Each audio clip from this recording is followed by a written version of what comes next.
Start, Swamiji. Yes. Om Namo Narayana. Pranam, Swamiji. Welcome, everyone. In the last class, we started Atmabodha. That was an introductory class. Atma means self, and Bodha means knowledge. Atmabodha means knowledge of the self. That is the subject matter of this text. We know the Swarupa Lakshana of Atma, that is Sachit Ananda. When we want to know ourselves, knowing is a thought process. Swamiji explained in detail the difference between a thought and the self. Self, the core experience of awareness of the self. Thought, called vritti in Sanskrit, is produced when we experience an object inside or outside. Modern science entertains only the objective knowledge. The subject, who is the witness of the objective knowledge, is not known to the modern science. It is difficult to separate the thought process and the self-awareness because the thought process covers or conceals the self-awareness. We can experience this in the deep sleep experience.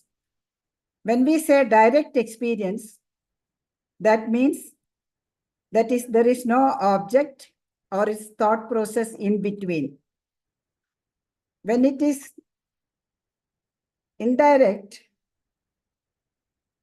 there is an object and a thought process. The Atmabodha, the thought has an experience of the direct. Now, through a simple example, let us try to understand how to separate the thought process and the self-awareness. Let us take the example of the pot. There is a pot in front of you. This is the first step. Means that you see the pot, an object in front of you. As you see the pot, the thought or the vritti of the pot is born. There is no time gap between seeing the pot, the object, and the vritti, the thought of the object. That is the second step. That you see the pot and immediately, without any gap, simultaneously, the pot thought is born. The third step is, as soon as the pot thought is born, simultaneously the Swarupa Chaitanya, the consciousness, the awareness pervades the pot thought. What has happened now? The formless awareness or the Chaitanya, by pervading a formed thought, that is the pot thought, becomes a formed awareness. That is, formed awareness is here is the pot knowledge. Now we have to replace the pot. Leave aside the pot and let the self be there. The minute self is there, the knowledge of the self happens because that is not an objective knowledge. This is a very direct knowledge. The knowledge of Brahman or Atman is very direct one. Here the object of the knowledge is very subject itself. In other words, we can call it objectless knowledge. That is Atmabodha. In each thought, by each thought, you know Atma, the self-knowledge, is there. We cannot stop the objectification because this is the process of the mind and the brain. But the objectification can be made only with the awareness of the self. This is elaborately explained in the textbook of Atmabodha, which has 68 slokas, with each sloka giving a very appropriate, beautiful analogy. In this Atmabodha, Shankaracharya ji beautifully deliberates many analogies. In each stanza, each sloka, the first two lines is the subject and the last two lines gives the simile. Swamiji took us through the different topics covered in this text, the Atmabodha. Now let us listen to Swamiji's class and understand this very, very slowly. Hari Om.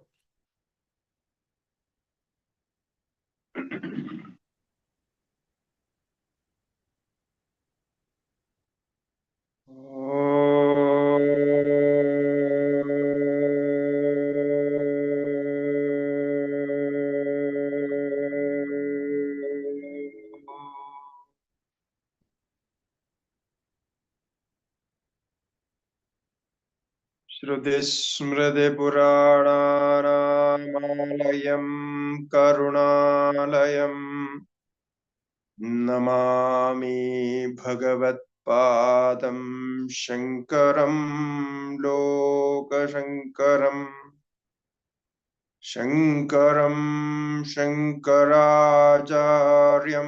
केशवं बादरायणम् सूत्रभाष्य कृतौ वन्दे भगवन्तौ पुनः पुनः ईश्वरो गुरुरात्मेति मूर्तिभेद विभागिने व्योमवद्व्याप्तदेहाय दक्षिणामूर्तये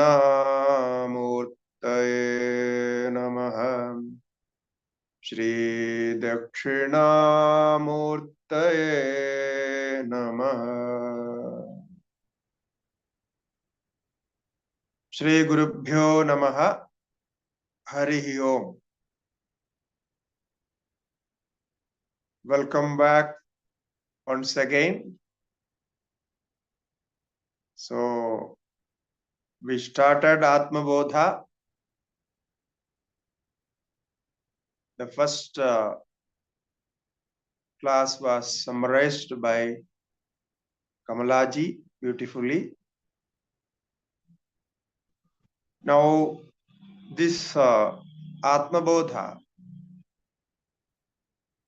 a small treatise of Vedanta, very special in this subject because as we know, Bhagavad-pada Shankaracharya ji composed many works like prakaranas we call it. So in this Atmabodha, we learn Vedanta directly. The sense compared to Tattva Bodha. In Tattva Bodha, we learned all the technical terms of Vedanta. We call all the paribhasha, no, the words used in the philosophy. So by that we know already what the Atma, what is Atma. So the knowledge of Atma is called Atmabodha. Now, what is Atma when we think? We think about physical body first, because our identification is completely with this physical body.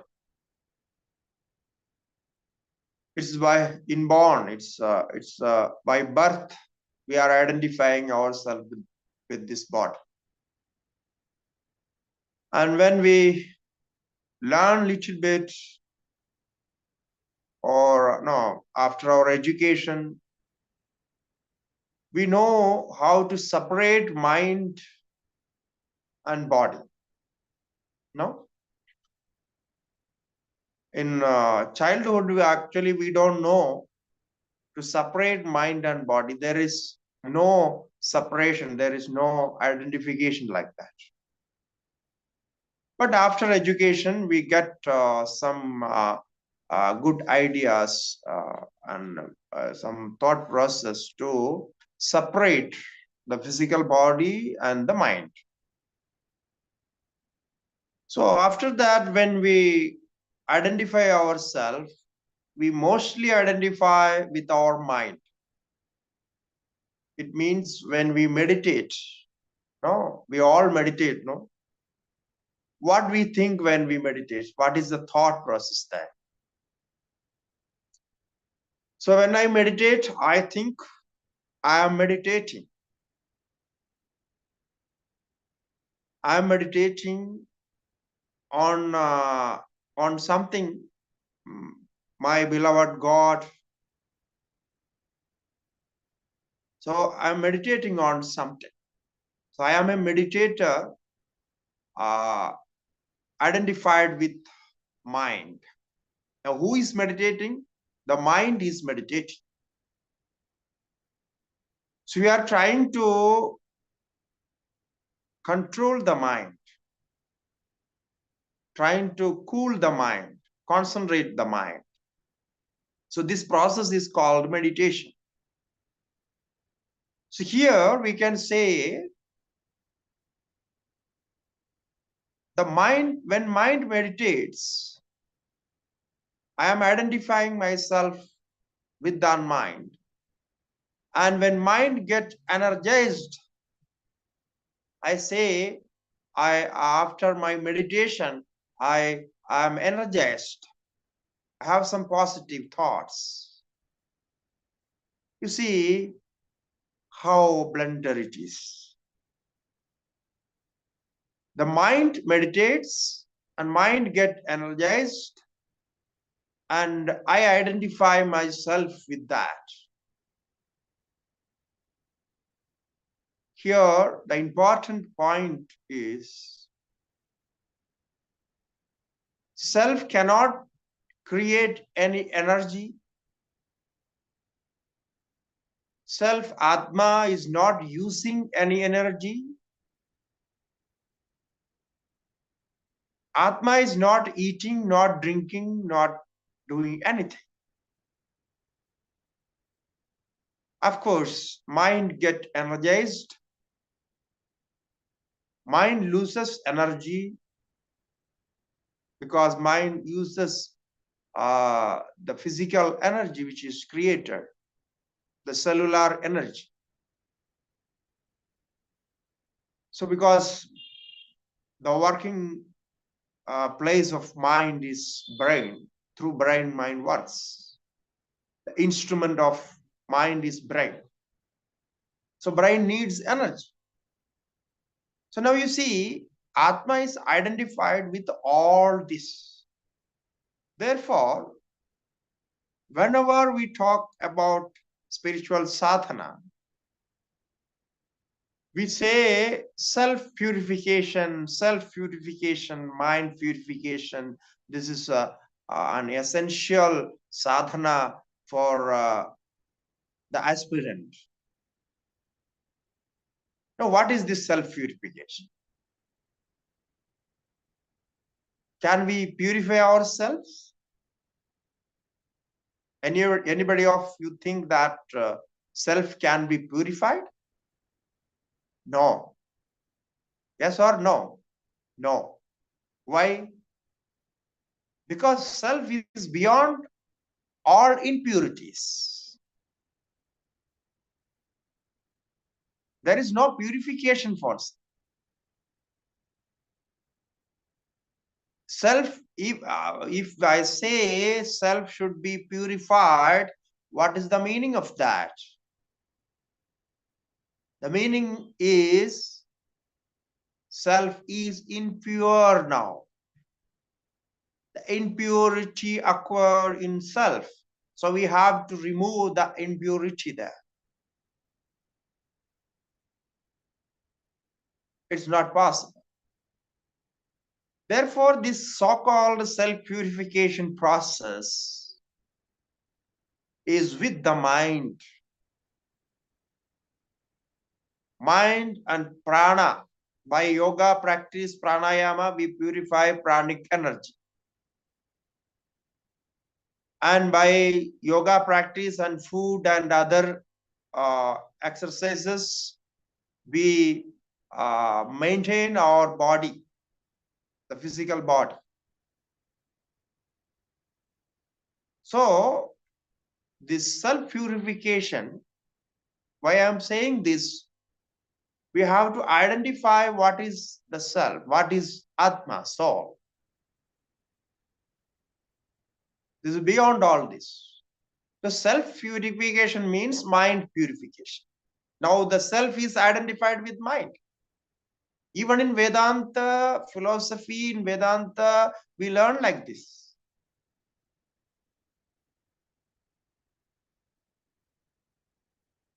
So after this purification, knowledge is attained. Another wrong statement. Be careful with this, what I am going to talk. We say after self-purification, knowledge is attained. Now this is also wrong. Why? Because the knowledge which we are going to talk about is self-knowledge. It means the self itself is knowledge. Satyam, Jnanam, Anantam, Brahma. We have learned this. The knowledge we are going to experience is self-knowledge. Since it is self-knowledge, it cannot be attained at a time or in any time. It cannot be attained. It is already attained.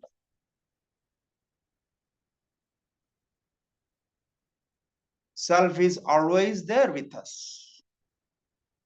We are one with the self. There is no difference. Therefore, it is very difficult to understand the Vedanta through language. By speaking on Vedanta.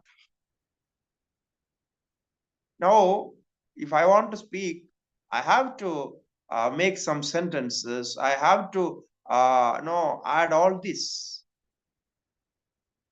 Otherwise, it cannot be said. So that is the nature of Atma, which is not attained, which is not known. The last session we discussed about this. It cannot be, Atma cannot be an object of knowledge.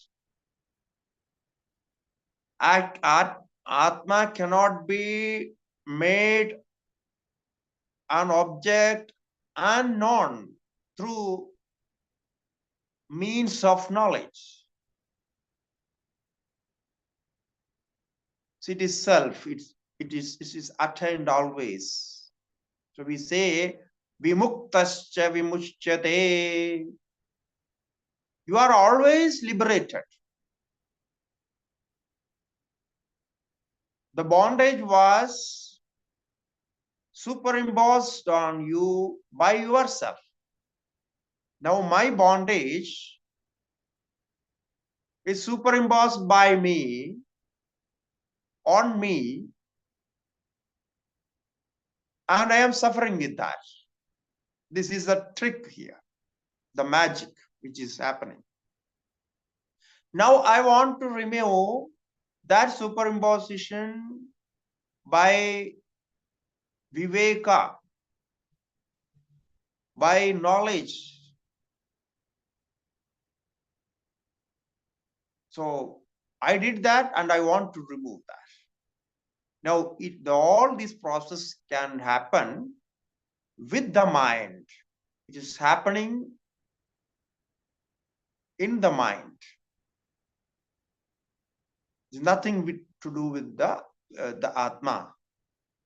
So Atma is realized always. Atma is experienced. It cannot be separated from the self. This is what the Atma Jnana we last session we talked about. Now this Atma is Brahman. It means this Atma, which is experience itself, is the reality of the creation. When we call it is Brahman, Brahman means all pervading, which is everywhere.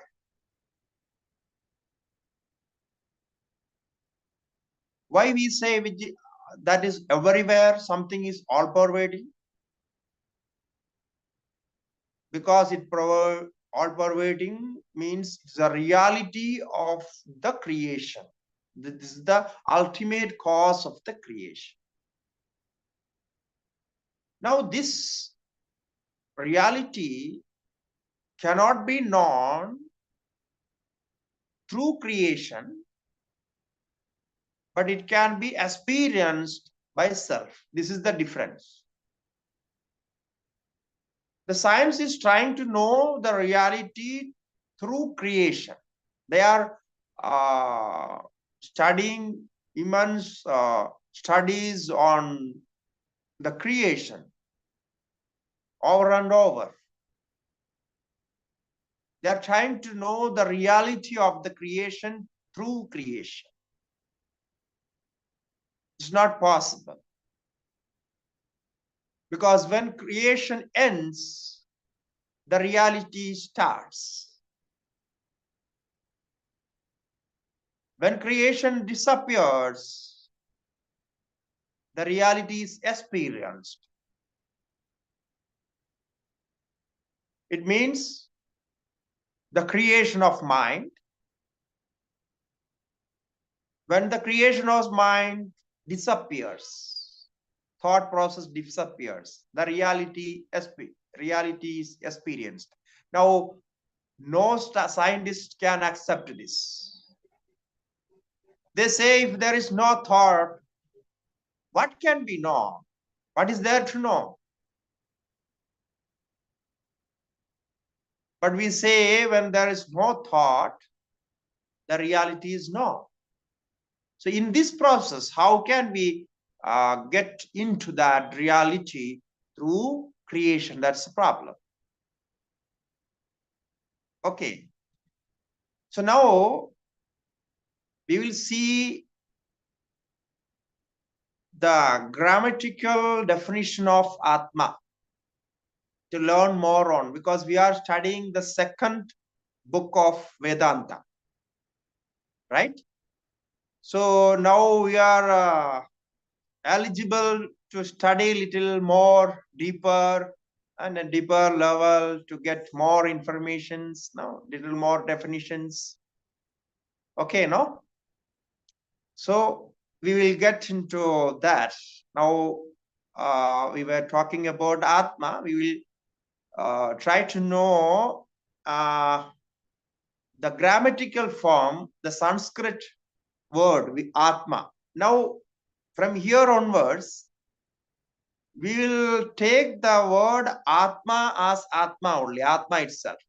So there is no need to translate self, soul, all this, because it doesn't match with. To just know the translation, we have learned that. Now we call Atma as Atma, Brahman as Brahman. Okay? Now you will know, no, there is no confusion. It's Atma, you know, because it is Atma is defined. Atma is not translated. So the Sanskrit word Atma is translated as self or pure self, on self, or something like that. It's all translation. It is not defined. So now we define Atma. We already had defined it. Now to know how this word Atma is formed according to Sanskrit grammar. Okay? Are you interested to know that? It's interesting, but technically it is difficult. But I will try to simplify it, because as you know, in our Sanskrit grammar we have all these sutras, Panini sutras and Unadi sutras. There are so many things, and we have dhadus. It's called roots. So all the words are formed from roots that we know, and each root as its form, numerous form, or endless forms. In Sanskrit it is said, dhatunam anegarthatva. Each root has many meanings. Anegartha. It's not one root has one meaning. It's not like that. It has many meanings. So now how to know those meanings? How to understand that? Because we use one root and trying to get many meanings. How can it is possible? So those meanings are derived, or those meanings are formed by adding prefix and suffix.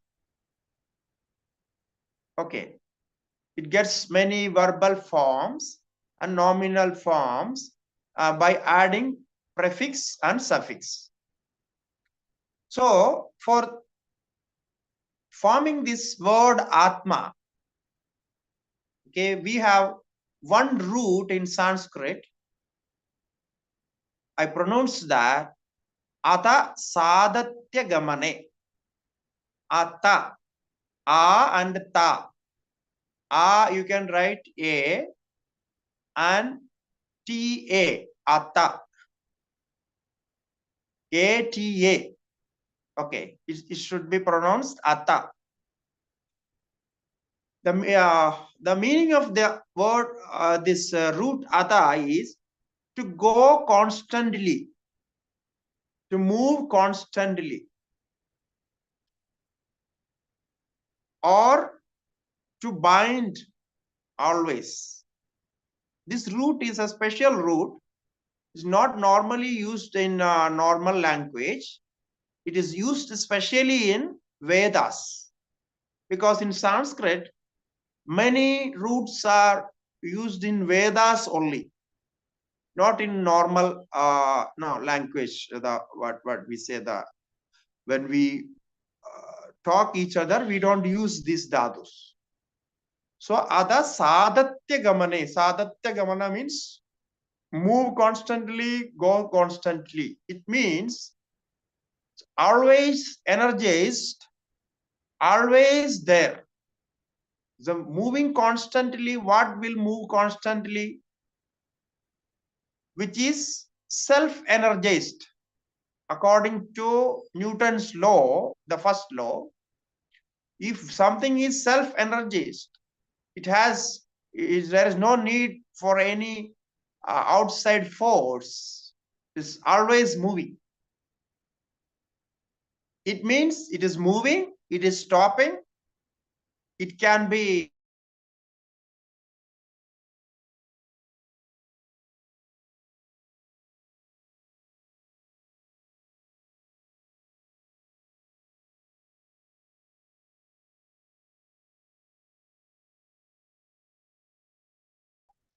with this root, we add a suffix by it's called manin. Manin suffix. It may be difficult for you to write, but I will give you the spelling. Manin. M-A-N-I-N.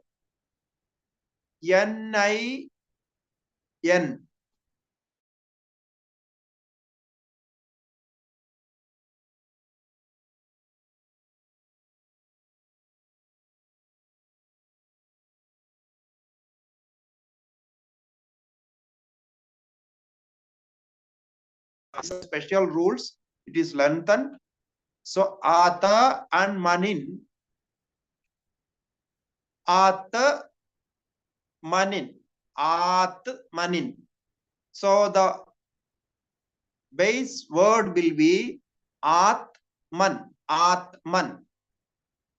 The first the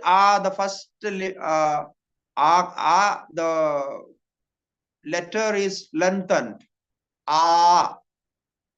That is by some rule. There is a sutra, Ada Ubadhaya, the sutra is there.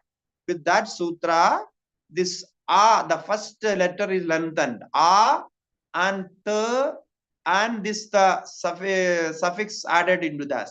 So Atman, it become a Atman. Okay. So what does it mean? Why literally it means to go constantly, move constantly. So always with that.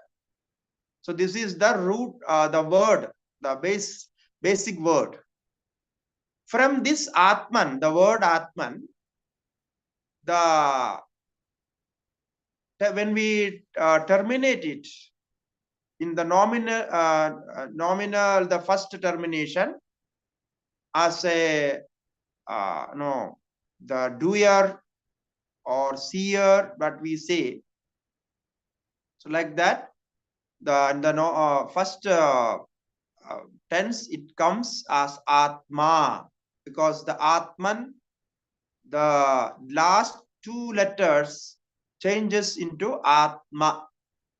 So the Atman is the root word and then changes into Atma. So it means, literally it means which goes constantly, which moves constantly. This is the literal meaning. But it has no connection directly with the Atma. It cannot be known why Atma is constantly moving, constantly exists. So for that, there is a sloka which gives the definition of Atma. It's a famous sloka.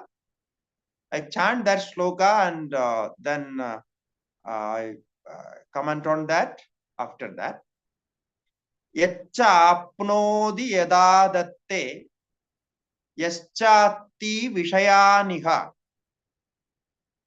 Yaccha apnoti yada datte yaschati vishayaniha yadasya santado bhava tasmad atmedi giyate. So this sloka we will give later in the group, with we will give with the transliteration and Sanskrit. So what it says, tasmad atma iti giyate. Why this self is called Atma? Why this consciousness is called Atma? Why this eternal existence is called Atma? What is the reason? So the reason is Yaccha apnoti yada datte yacchati yadasya santado bhava. So he has given 4 meanings. Why this Atma is called Atma? The definer gives 4 meanings. So the first meaning is Yaccha apnoti, which is obtained or which is always met with. That is apnoti. That we know Atma is always with us, which is always attained. Okay, there is no absence of Atma. There is no divide of Atma. Therefore, Atma is always attained, always met with. Unfortunately, with some reason, we are unable to identify it. which is Atma, but it is always obtained. Okay, this is the first meaning. So we can say called Atma because it is always attained or obtained. Okay, this is the first meaning. The other meaning is, second meaning is, yad adatte, which takes everything, which restores everything. The reality of everything. Means Atma is consciousness. Atma is the ultimate cause of this creation. Atma is the real substance of this creation. Therefore, Atma is the restorer of all this creation. Okay? The cause restores the effect. Is it right? You understand that? The cause is the restorer of the effect. No. The clay is restoring the pot, the product, the modification. The gold is restoring the ornament. So, Atma is the ultimate cause. Therefore, it is the base of everything. This is the real substance. Therefore, Adatte, which holds everything, which restores everything, which takes everything. Everything is restored in Atma. This is the second meaning. So the second meaning is, because Atma is the restorer of everything, Atma is called Atma. Okay. Now we take up the third meaning. Third meaning says, Yascha Atti Vishayaniha. So it says, all these objects, what we see outside, Atma destroys all this. Atma is the destroyer of all this. Now, when the effect appears, it appears in cause. And when the effect is destroyed, it is destroyed in cause. Understand what I said? Now take the same example. The ornament is made out of gold, and when the ornament melts back, it goes back to gold. The form of gold is called ornament. So it sustains in gold and it is melted in gold. So Atma is the destroyer of everything. Now it is some interesting point here. No? When you understand the gold is the reality, what happened to the ornaments?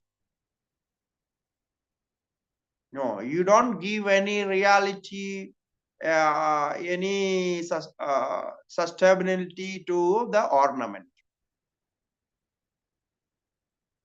So you take gold with you because you are seeing the gold as real. Similarly, when we experience the Atma is the real, Atma is the reality of this creation. We take only Atma, not this modification, whatever we see here. So in that way, this creation is destroyed and creation disappears in Atma.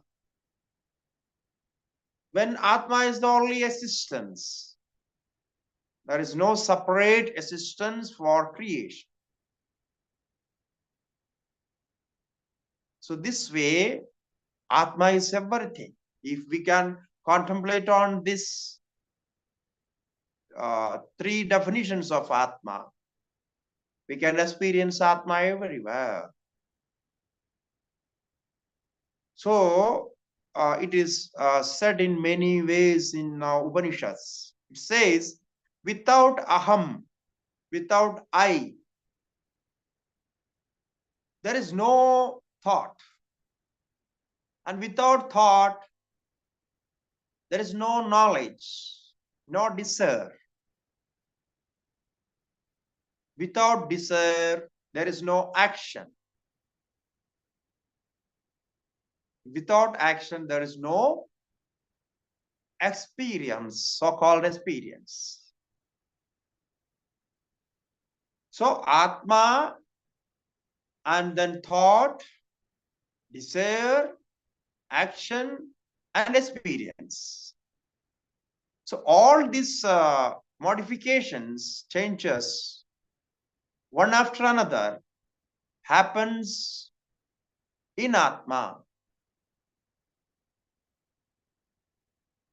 So everything what happens over to Atma is not without Atma. So therefore, we can say Atma is the destroyer of everything, because as the material cause, of the efficient cause, as the cause of modification, Atma is the only one sustainable reality. Okay, this is the third meaning. Now, the fourth meaning already we discussed, the meaning of that root, atta. It says, yadasya santado bhavaha tasmad atmedi giyate. Because Atma is always there. Atma is the only existent, ultimate existence. Therefore, it is called Atma. So, yadasya santado bhavaha. The root meaning was sadatya gamane. It is constantly there. It is constantly changing, the constantly moving, what we say. But all the changes and movements are happening in this reality, in this cause. If the cause is not there, no change can happen. Like if there is no matter, the energy cannot be converted. So we experience the energy through matter. Similarly, without the existence of Atma, nothing can be moved, nothing can be experienced. Therefore, yadasya santado bhavaha. The creation, the manifestation, modification, and the destruction, everywhere Atma is the existence, the core existence of this unchanging reality of the creation. That is why it is called yadasya santato bhavaha tasmad atma iti giyate. Okay, this is the definition of Atma. Now, just you think, what is there in you? What is there in me? Which is constantly existing, or which is not changing. What can I say about me? If somebody asks, you say something about your nature. You say something that doesn't change in you. If somebody asks you, what would you say? Huh? Something is there in you which is not changing. You can answer. Unmute and answer. I am asking this question.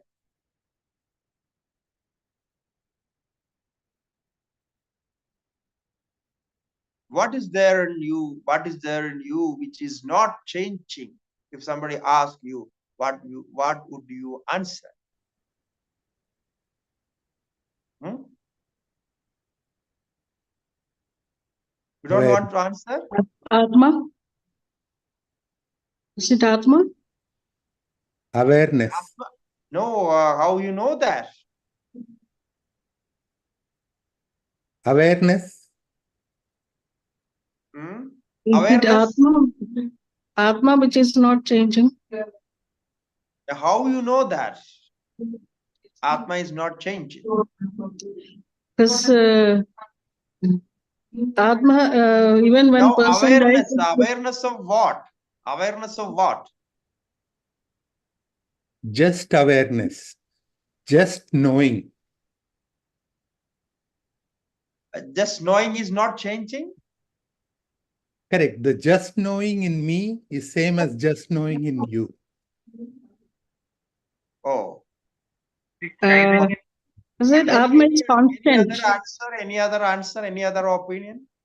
Atma is constant. It is Atma.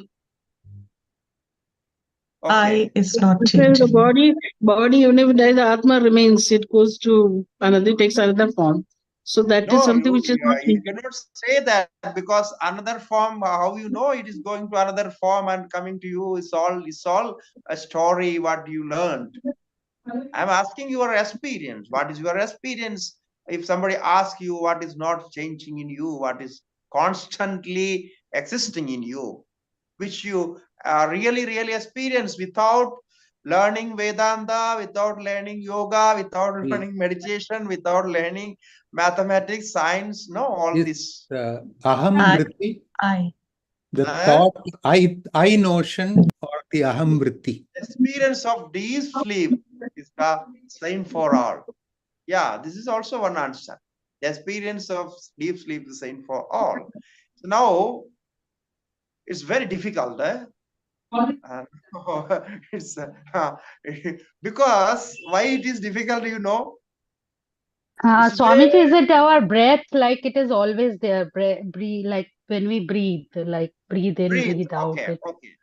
Prana. What you are saying is prana. Ji, ji, ji, ji. Prana is always there. But the problem is you are not aware about prana when you are in deep sleep. Right. So there the prana is missing. No, like we can say we don't know what is happening. So that breathing is continuing or no, we have no idea. Right. Yeah, that's the problem. So now you see, yeah, you all participated in this discussion. I am very happy.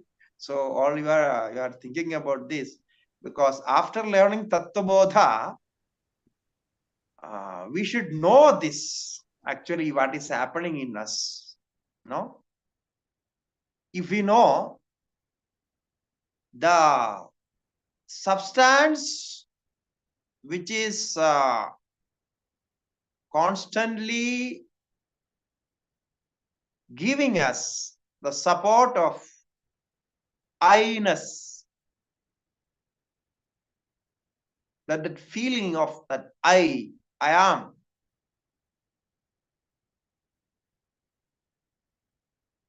Even sometimes, even when we forget to know I am is there. Even we don't remember the sunlight is there.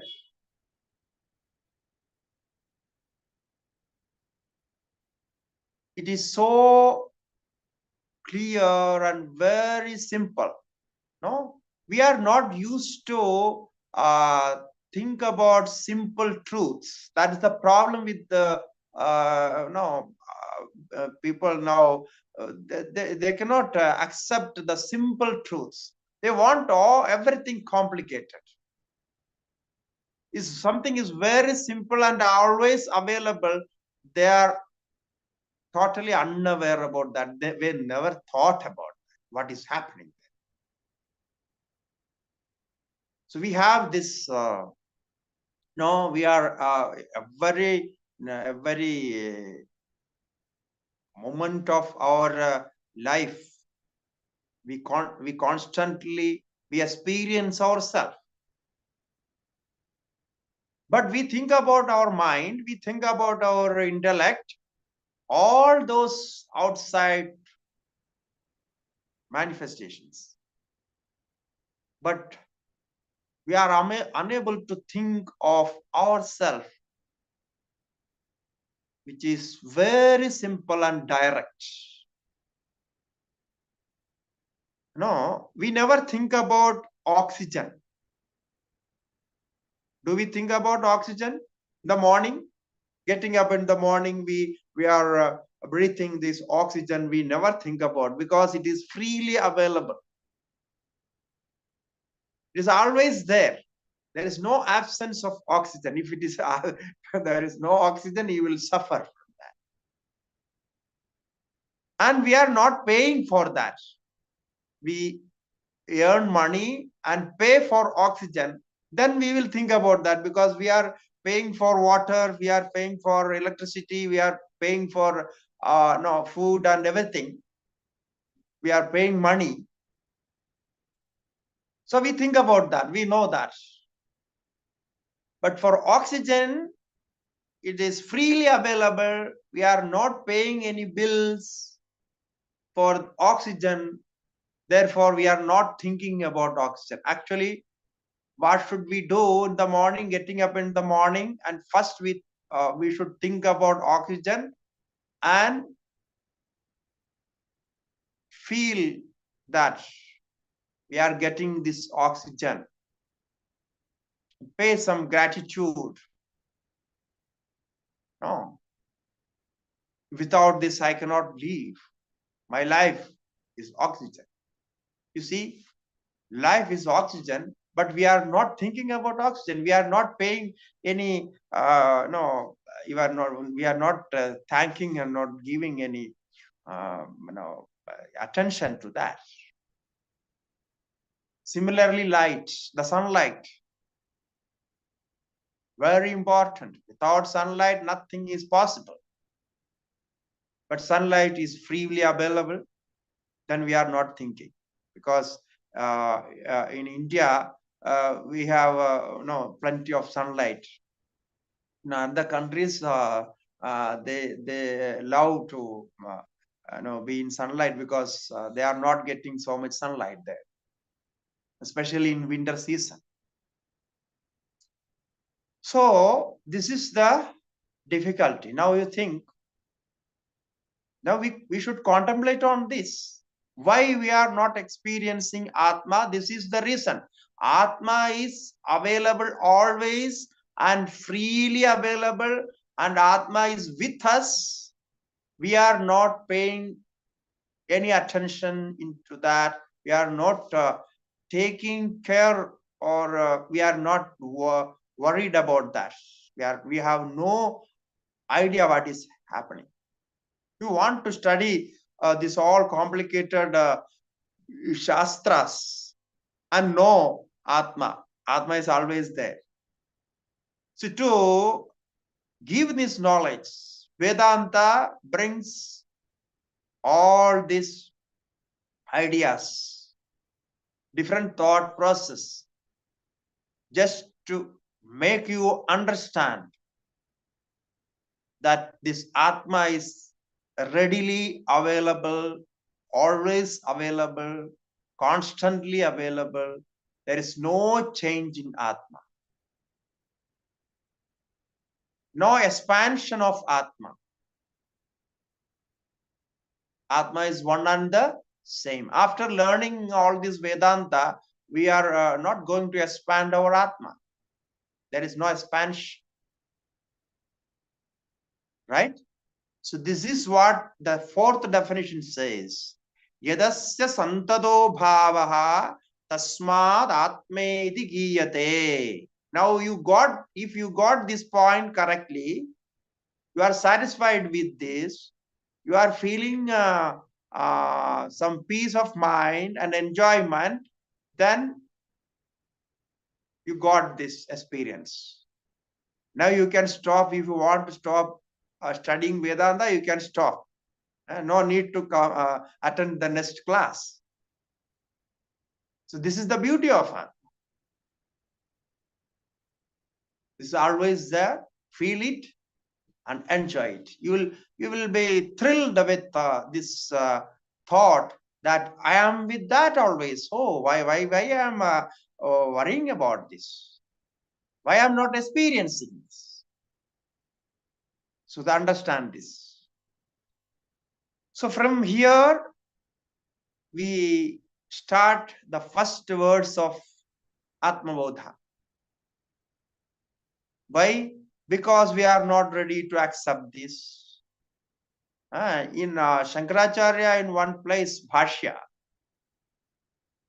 he says, how can you know, how can a guru, a master know the Shishya is fully ready for self-knowledge, Atmajnana?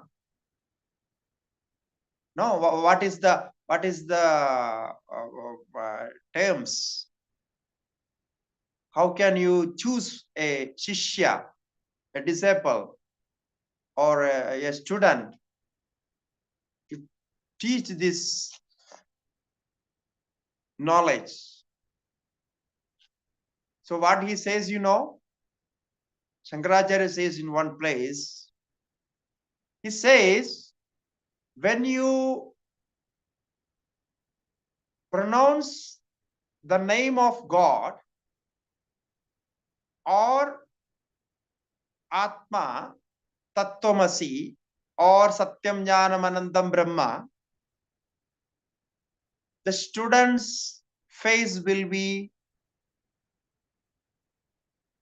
with full of joy and relaxation. This is what he says. This is how you can identify. And when you talk more about that, he will be enjoying it, that I'm getting some nectar of experience. I'm drinking the nectar. So you can see the face of the student, that words, that idea is touching his heart. Then he says, he is the first, the person eligible for Atmajnana. So hearing God's name or listening to all these verses, the overwhelming experience of flowing of enjoyment, joy, that you can see in that. This is what it said in there, and similar verses are there in Yoga Bhashyam also. Yoga Sutra Bhashyam also, we can see the similar verses. Same idea is conveyed there. It means it touches there. So that is the experience. That is the realization. Now, after realizing this, we should get some strength to be constantly with this experience, to connect ourselves with this thought process. Continuously having these experiences. When we get some enjoyment from some objects, some material enjoyment, we always try to get that material, that object again and again. let it come and make me happy, make me happy. So we try to get that. Similarly, when we get this direct experience of Atma, sadatya gamane, santata bhavaha, always getting into that, our mind will be attracted again and again to that experience. Now the reality is experienced. The reality is always reality. It cannot be separated. So this is the experience of Jivan Mukta. This is the Brahmajnana. And this is the Atma Jnana. Now, how the practitioner, the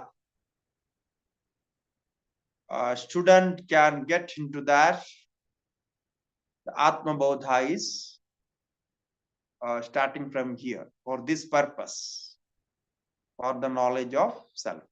We should be constantly experiencing that. We should have the experience. So for that, all the aspirants can practice this way. That is what Shankaracharya is going to talk about. So I think today the time is over, but we will take up the first words, the invoking sloka of Atmabodha. I think all of you have the books with you. I will chant like half by half, little by little. Tapo bhikshena papanam. You can also repeat. Tapo bhikshena papanam. Tapo bhikshena papanam. Shandanam vidaraginam. Shandanam vidaraginam. Shandanam vidaraginam. Shandanam vidaraginam. Mumukshunam apekshyoyam. Mumukshunanapekshyoyam. Mumukshunam apekshyoyam. Mumukshunanapekshyoyam. Atmabodho vidhiyate. Atmabodho vidhiyate. Atmabodho vidhiyate. Atmabodho vidhiyate. This is the traditional style that when the writer starts his writings, we always write a sloka for invocation. So this is called Mangala Charanam, invocation sloka. So that will be sometimes the remembering God, the all-pervading existence, sometimes invoking Guru, Guru Namaskara, Devata Namaskara, and sometimes directly the Atma, something about Atma. We can see this style in almost all the literature of Sanatana Dharma, Vaidika Dharma, and all these literatures. It says, Tapopihi Kshina Papanam Shantanam Vitaraginam. Mumukshunam apekshyoyam Atmabodho vidhiyate. The Atmabodha, the knowledge of Atma, is being composed, vidhiyate, is returned.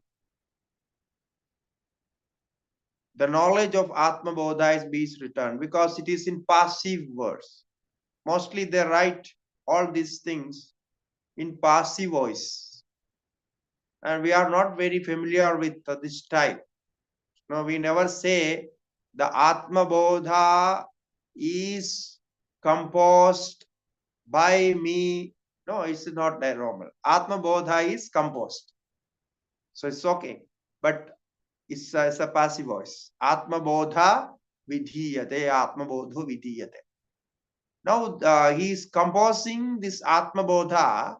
He says for whom? What is the purpose? So that is the discussion here. He says tapobi kshina papana. The first qualification. Tapobi kshina papana.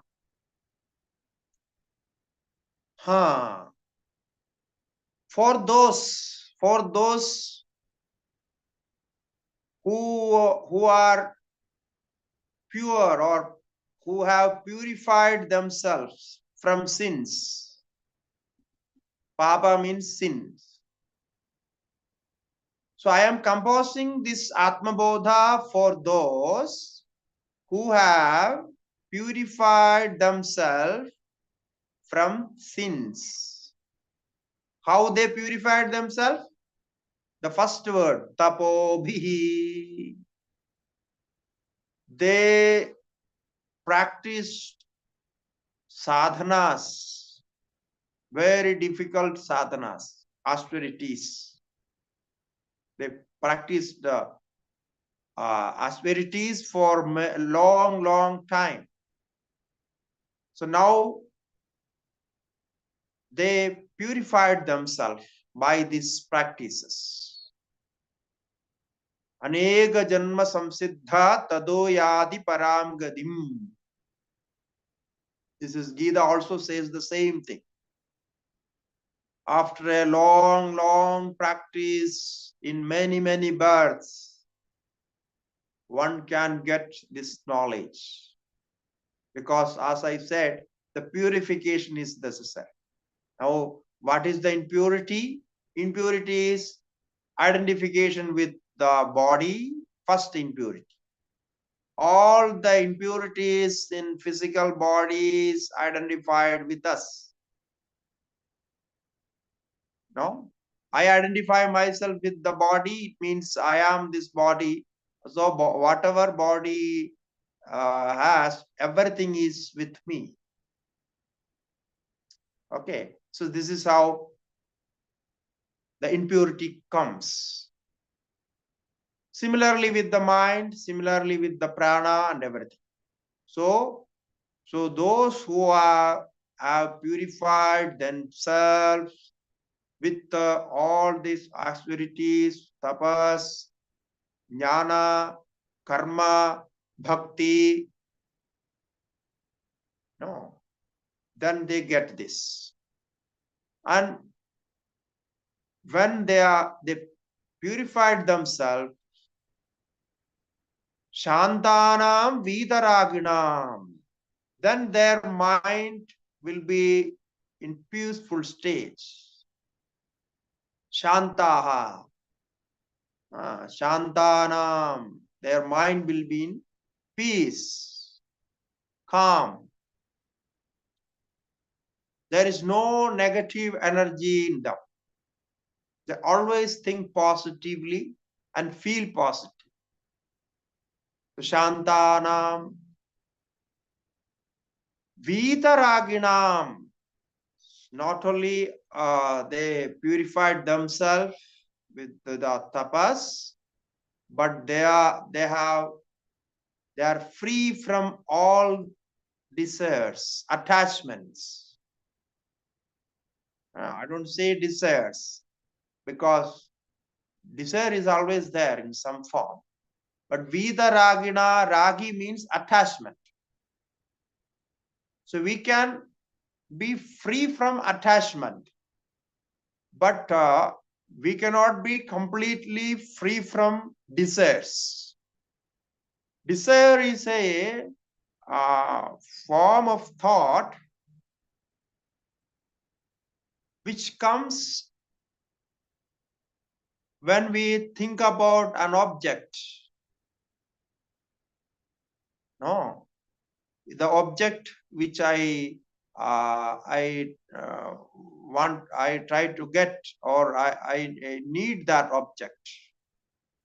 So, for example, for desire for food, desire for cloth, desire for water. So this is also desire. So desire means the thought process. It says there. But that desire is there with attachments, then that is going to be a bondage. So desire without attachment. Desire without attachment. I'm giving some some changes, some definitions, which is practical with this understanding. So Vita Raga, Vita means devoid of. Raga means attachment. So who are devoid of attachments, that is, they are Vitaraginam. Now you see all these adjectives. Krina Papanam, Shantanam, Vitaraginam. So you want to make your mind peaceful, be free of attachment. This is what is the connection. And how can you be free of attachments? When your mind is pure. There is no sins, no bad thoughts, negative thoughts in the mind. So Kshina Papanam, like a child's mind. The child has no sins. The mind is purified.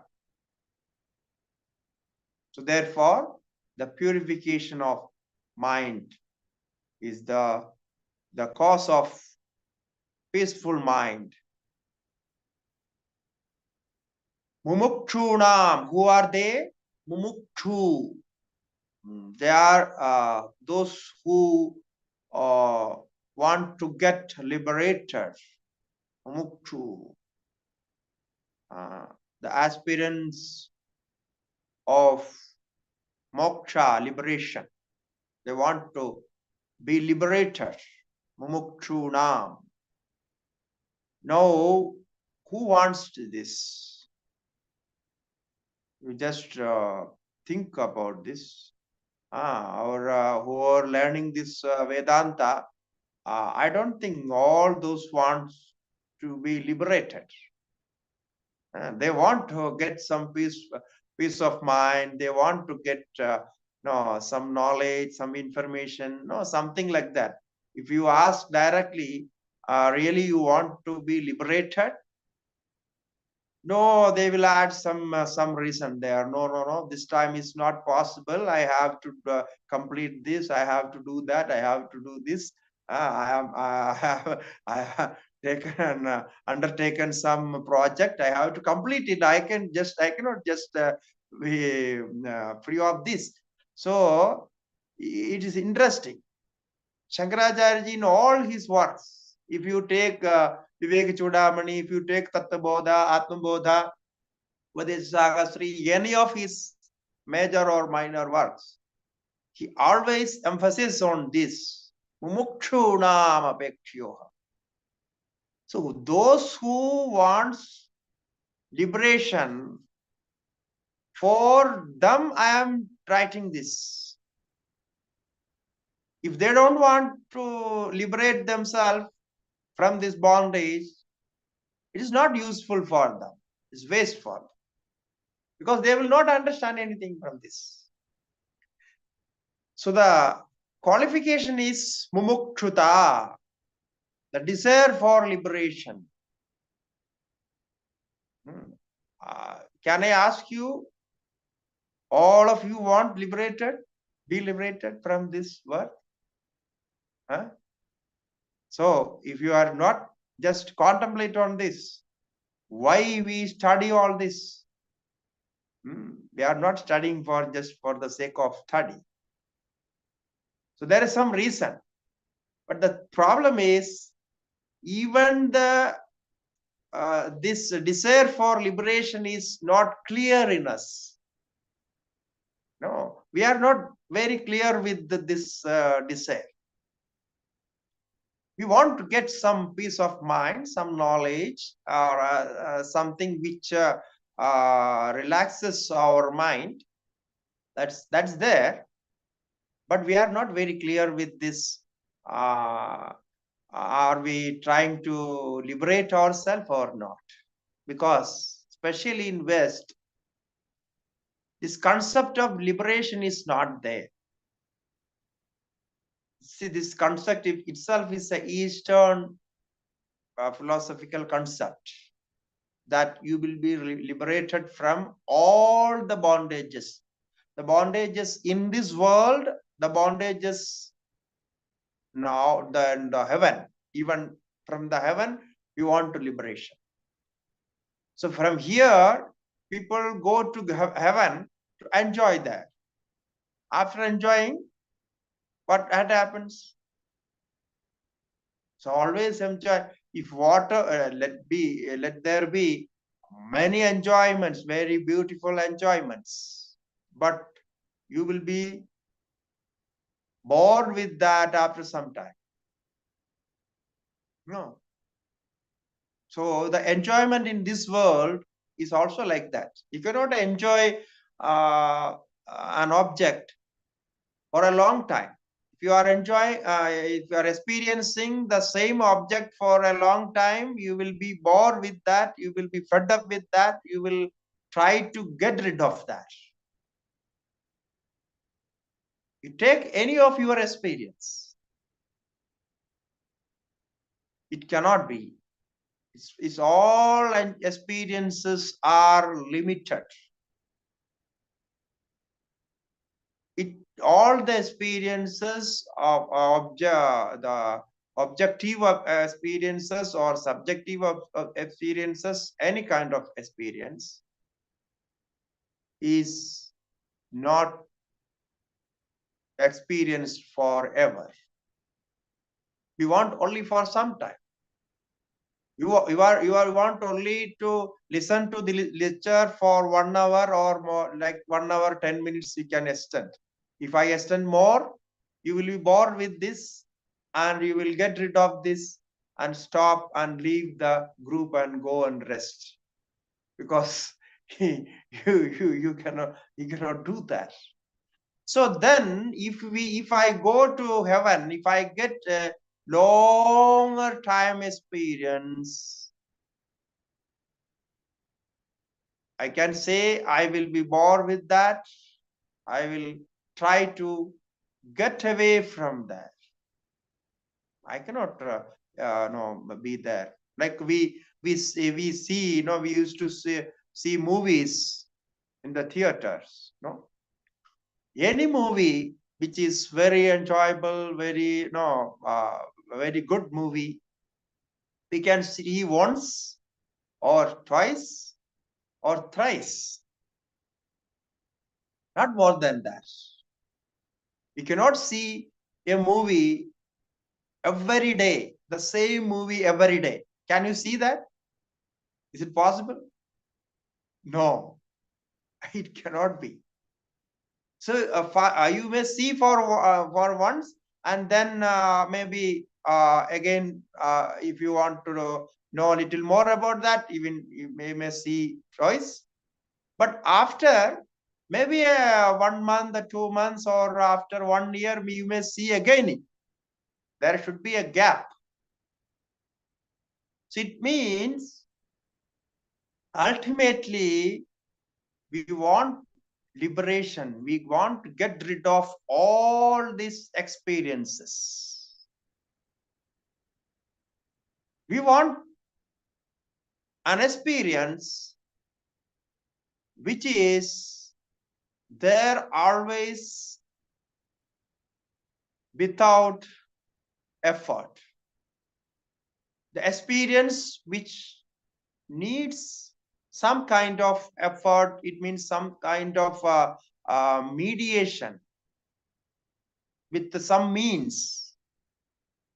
That experience is boring after some time. Because all the experience what we have is with mediation. It means it needs mind, all the sense organs, everything we need. Without that, it's not possible. Therefore, all those experience you are dreaming for is limited and it cannot satisfy you forever. So there is a hope for everlasting happiness. So that hope leads you to mumukchuta, the desire for liberation.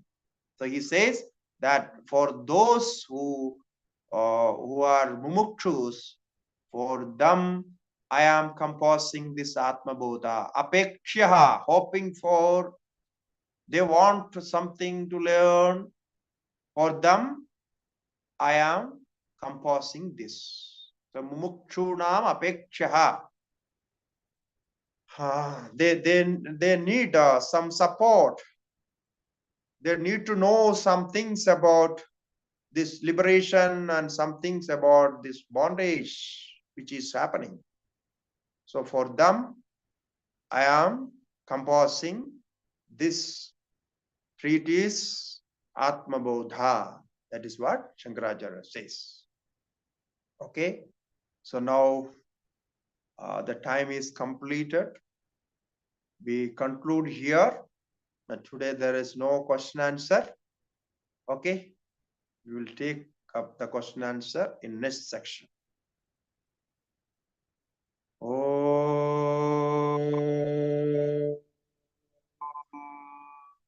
Purnamadah Purnamidam Purnat Purnamudashyate Purnasya Purnamadaya Purnameva Vasishyate. Om Shanti Shanti Shanti. Shri Gurubhyo Namaha. Harihi Om. Thank you everybody. Harihi Om.